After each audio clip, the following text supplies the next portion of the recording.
Hello दोस्तों, तिरहुत संवाद live channel में आप सभी का हार्दिक हार्दिक स्वागत है। आज क्षमता परीक्षा 2024 से जीके जीएस हिस्ट्री से रिलेटेड 30 महत्वपूर्ण सवाल लेकर आप सभी के समक्ष प्रस्तुत हूं, जो 1 to 5, 6 to 8, 9, 10, 11, 12 सबों के लिए बहुत ही उपयोगी है और परीक्षा में निश्चित रूप से 5 से 7 क्वेश्चन रहने की संभावना है। तो चलिए बिना देरी किए हुए वीडियो को प्रारंभ करते हैं। क्वेश्चन नंबर 1, पृथ्वी पर दिन और रात होते हैं। ए दैनिक गतिविधि का, नंबर बी वार्षिक गतिविधि का, नंबर सी छमाही गतिविधि का, नंबर डी तिमाही गतिविधि का। तो दोस्तों इसका राइट आंसर हो जाएगा नंबर ए, दैनिक गति के कारण, पृथ्वी के दैनिक गति के कारण।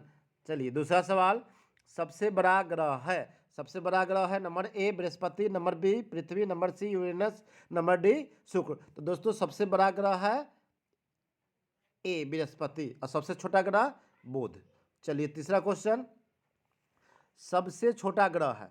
तो सबसे छोटा ग्रह है नंबर ए मंगल, नंबर बी शनि, नंबर सी बुध, नंबर डी नेपच्यून। तो सबसे छोटा ग्रह है नंबर सी बुध।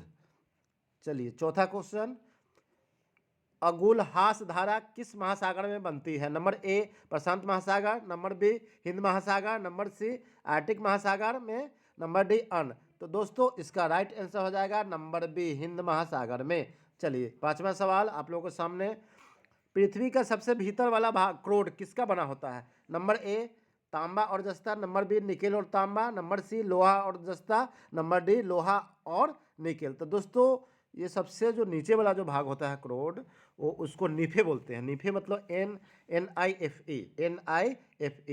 एन आई से निकेल हो गया, Fe से फेरम, मतलब इसका अर्थ हो गया निकेल और फेरम मतलब ये लोहा, यानी नंबर डी। इसका राइट आंसर हो जाएगा नंबर डी। चलिए छठा सवाल, मैंगनीज के उत्पादन में भारत का दूसरा स्थान है। प्रथम देश कौन सा है। तो प्रथम देश दोस्तों नंबर डी, नंबर डी नहीं, नंबर सी नहीं, नंबर ए नहीं, इसका राइट आंसर हो जाएगा नंबर बी रूसी संघ। चलिए सातवां सवाल, निम्नलिखित में से कौन देश कोयले का सबसे बड़ा उत्पादक देश है। ऑप्शन है number A Brazil, number B Bharat, number C America, number D चीन। तो दोस्तों इसका राइट आंसर हो जाएगा नंबर सी अमेरिका।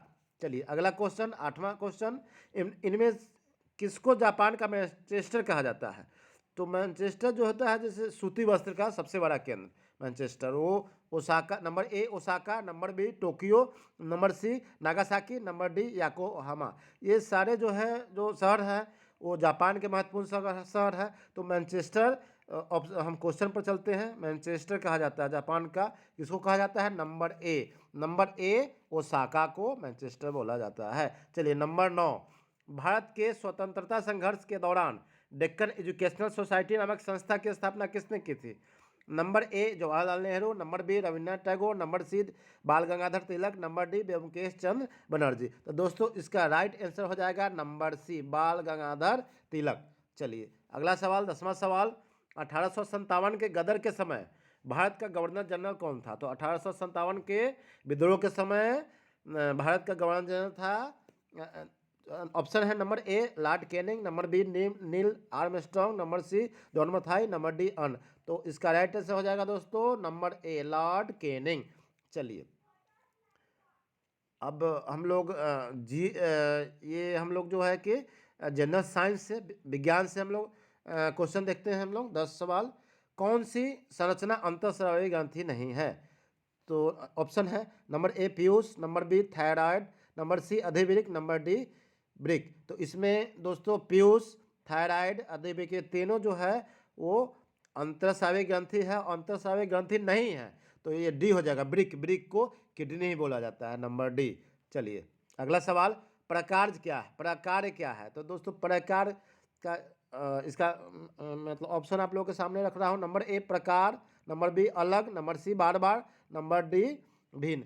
तो इसका राइट आंसर हो जाएगा दोस्तों नंबर ए प्रकार, नंबर ए प्रकार। चलिए अगला सवाल, पृथ्वी किस की परिक्रमा करती है।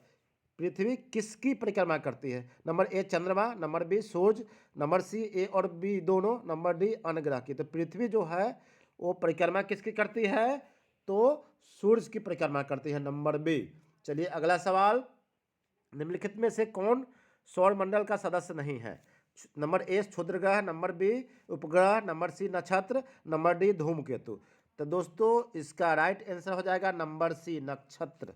चलिए अगला सवाल, चंद्रमा पर क्या नहीं होता है? नंबर ए वायुमंडल, नंबर बी जल, नंबर सी क और ख दोनों, नंबर डी इनमें से कोई नहीं। तो दोस्तों चंद्रमा पर जो है वायुमंडल भी नहीं होता है और जल भी नहीं होता है, तो इसका राइट आंसर हो जाएगा नंबर सी क और ख दोनों। चलिए अगला सवाल, नील आर्मस्ट्रांग ने चंद्रमा पर कब कदम रखा था? कब कदम रखा था? नंबर ए 21 जुलाई 1968, नंबर बी 20 जुलाई 1969, नंबर सी 21 जुलाई 1969, नंबर डी 20 जुलाई 1968। तो दोस्तों इसका राइट आंसर हो जाएगा नंबर सी 21 जुलाई 1969।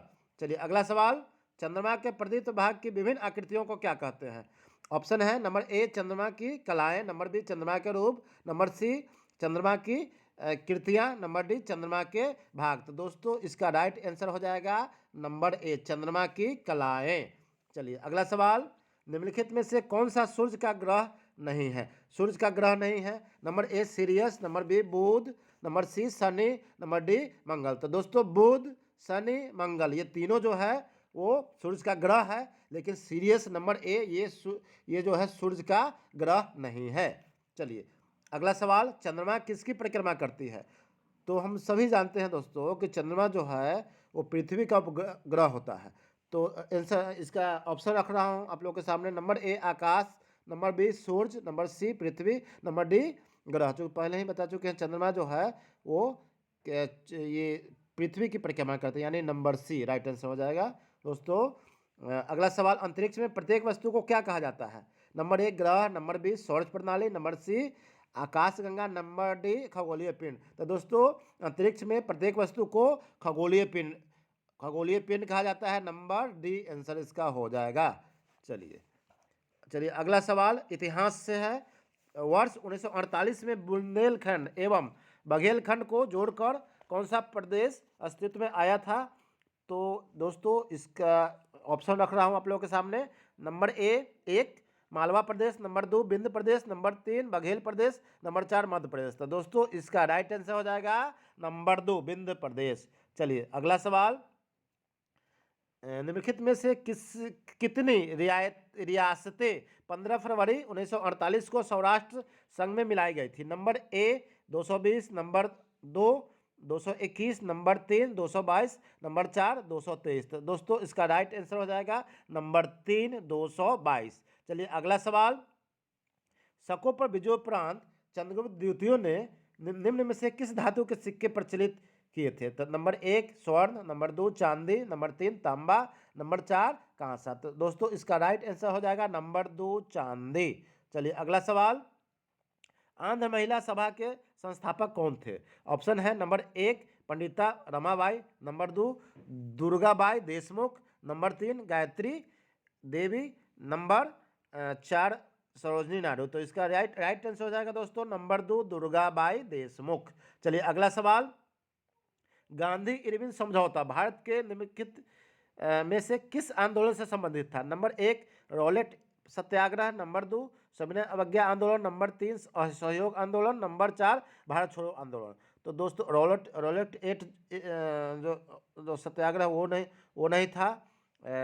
उसके बाद नंबर तीन असहयोग आंदोलन भी नहीं था, नंबर चार भारत छोड़ो आंदोलन भी नहीं था। तो इसका राइट आंसर हो जाएगा दोस्तों सविनय अवज्ञा आंदोलन नंबर दो। चलिए अगला सवाल, भारतीय राष्ट्रीय ध्वज में हरा रंग डैश का प्रतीक है, मतलब किस रंग का प्रतीक है? नंबर एक वीरता, नंबर दो त्याग, नंबर तीन मिट्टी और समृद्धि से संबंध, नंबर चार सत्य। तो दोस्तों जैसे हम लोग माने गाना गाते हैं ना, वो हरा रंग है हरी हमारी धरती की अंगड़ाई होता है ना, तो इसका राइट आंसर हो जाएगा हरा रंग मिट्टी और समृद्धि से संबंधित है, यानी नंबर तीन इसका राइट आंसर हो जाएगा। अगला क्वेश्चन, भारत में स्वर्ण सिक्कों को बड़े पैमाने पर जारी करने वाले पहले राजा कौन थे? नंबर एक मौर्य, नंबर दो इंडो ग्रीक, नंबर तीन गुप्त, नंबर चार कुषाण। तो दोस्तों इसका राइट आंसर हो जाएगा नंबर चार कुषाण। इसका बीम कडफिशियस जो था उसने जारी किया था। चलिए अगला सवाल, अंतिम सवाल है, 10वां सवाल है हिस्ट्री से। भारतीय राष्ट्रीय कांग्रेस की पहली महिला अध्यक्ष कौन थी? Number 1 Kasturba Gandhi, number 2 Sarojini Naidu, number 3 Annie Besant, number 4 Aruna Ali. तो दोस्तों जो पहली पूछ रहा है पहली महिला अध्यक्ष कौन थी, तो दोस्तों अगर इसमें रहता है कि पहली भारतीय महिला तो दोस्तों ये सरोजिनी नायडू होता, लेकिन इसमें पूछ रहा है कि पहली महिला अध्यक्ष, तो पहली महिला अध्यक्ष जो है वो नंबर 3 एनी बेसेंट थे। चलिए अगला सवाल, 11वां सवाल, महात्मा गांधी ने नमक सत्याग्रह कहाँ से शुरू किया था? Number 1 Dandi, number 2 Sabarmati, number 3 Sevagram, number 4 Paunar. तो दोस्तों महात्मा गांधी ने नमक सत्याग्रह जो है वो दांडी तक हुआ था, लेकिन कहाँ से शुरू किया था? तो साबरमती से। साबरमती के कंद तूने कर दिया कमाल, इससे भी याद आप रख सकते हैं। चलिए अगला सवाल, 12वां सवाल, किसके शासनकाल को मुगल वास्तुकला का स्वर्ण युग कहा जाता है? Number 1 Akbar, number 2 Jahangir, number 3 Shahjahan, number 4 Humayun. तो दोस्तों ये नंबर 3 हो जाएगा, शाहजहां के काल को मुगल वास्तुकला का स्वर्ण युग कहा जाता है, नंबर 3 शाहजहां। चलिए ये इस तरह से हमने 30 महत्वपूर्ण क्वेश्चन को हम लोगों ने रखा जीके, जीएस और हिस्ट्री से। तो अच्छा लगा होगा आप लोगों को वीडियो, है ना? ये सभी के लिए महत्वपूर्ण है, 1 to 5, 6 to 8, 9, 10, 11, 12 सभी के लिए महत्वपूर्ण है। कुछ लोगों ने पूछा था कि ये क्या 1 to 5 के लिए है, 6 to 8 के लिए है, 11, 12 के लिए है, तो ये सभी के लिए महत्वपूर्ण है, सभी समान रूप से उपयोगी होगा। वीडियो कैसा लगा कमेंट, लाइक, शेयर, सब्सक्राइब जरूर कर दीजिएगा। धन्यवाद।